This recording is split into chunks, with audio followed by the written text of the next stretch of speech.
নমস্কার বন্ধুরা, আমার চ্যানেলে সবাইকে স্বাগত। আজকে আমি রান্না করব পাবদা মাছ বড়ি আলু দিয়ে পাতলা ঝোল। এবার মাছে আমি লবণ আর হলুদ মাখিয়ে নেব আর দেবো একটু সর্ষের তেল।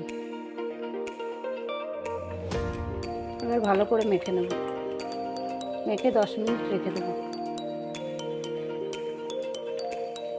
কড়াইটা গরম হয়ে গেছে, তেল দিয়ে দিলাম। ডালের বড়িগুলো ভেজে নেব। ডালের বড়িগুলো ভাজা হয়ে গেছে, তুলে নেব। এবার পাবদা মাছগুলো ভেজে নেব।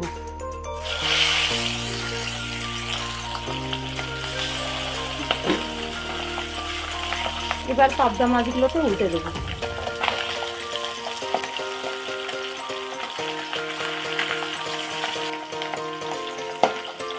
পাবদা মাছগুলো ভাজা হয়ে গেছে, তুলে নেব। এইভাবে আমি সব পাবদা মাছগুলো ভেজে নেব। এবার একই তেলে কালো জিরে ফোড়ন দিয়ে দেবো। কেটে রাখা আলুগুলো দিয়ে দেবো। অল্প করে একটু লবণ দিয়ে দেবো। এবার দিয়ে দেবো তেজপাতা, 2টো শুকনো লঙ্কা। এবার দিয়ে দেবো একটা টমেটো কুচি। এবার দিয়ে দেবো দেখো জিরের গুঁড়ো, ধনের গুঁড়ো আর লাল লঙ্কার গুঁড়ো। এই মশলাটাকে জল দিয়ে ভিজিয়ে দেবো। স্বাদ মতন লবণ দিয়ে দিলাম, পরিমাণ মতন হলুদ দিয়ে দিলাম।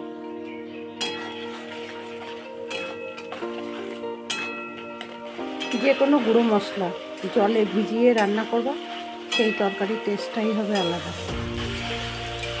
মশলা থেকে তেল ছেড়ে দিয়েছে, এবার জল দিয়ে দেবো। এবার ভেজে রাখা ডালের বড়িগুলো দিয়ে দেবো। এবার ভেজে রাখা পাবদা মাছগুলো দিয়ে দেবো। মাছের ঝোলটা হয়ে গেছে, ধনেপাতা কুচি দিয়ে নামিয়ে নেব।